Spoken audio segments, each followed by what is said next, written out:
અરેઠ તાલુકાના ઉશ્કેર તોગપુર કોલોની નજીક કદાવર દીપડો પાંજરે પુરાયો, ગ્રામજનોમાં રાહત થવા પામી.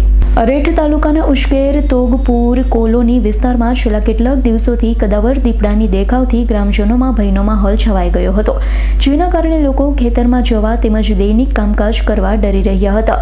આ બાબતની જાણ થતાં વન વિભાગે તાત્કાલિક કાર્યવાહી કરી વિસ્તારમાં પાંજરું ગોઠવ્યું. ગત મોડી રાત્રે દીપડો પાંજરે પુરાતા ગ્રામજનોએ રાહતનો શ્વાસ લીધો છે. દીપડાને સુરક્ષિત રીતે પાંજરામાં પકડ્યા બાદ વન વિભાગના અધિકારીઓએ તેને પોતાના કબજામાં લઈ યોગ્ય કાર્યવાહી હાથ ધરી છે. વન વિભાગની આ સફળ કાર્યવાહી ગ્રામજનો દ્વારા પ્રશંસા કરવામાં આવી રહી છે. આ વિસ્તારમાં શેરડી અને ડાંગરના ખેતરો ઉપરાંત ચીકોના આંબાવાડી તેમજ નજીક નદી અને કોતરો હોવાના કારણે દીપડાને રહેવા અને શિકાર મેળવવા અનુરૂપ પરિસ્થિતિ મળી રહી છે. આવી પરિસ્થિતિમાં ચાલક દીપડાઓ ખેતર અને વાડીઓ તરફ આકર્ષાઈ આવે છે. દીપડો પાંજરે પુરાતા ગ્રામજનોએ હાશકારો અનુભવ્યો છે. હવે નિર્ભય બની ફરીથી ગ્રામજનો ખેતી અને અન્ય કામકાજ માટે બહાર નીકળશે તેવી આશા વ્યક્ત કરી છે.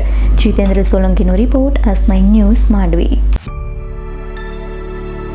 અમારી તમામ માહિતીથી અપડેટ રહેવા માટે જોડાયેલા રહો S9 ન્યૂઝ સાથે.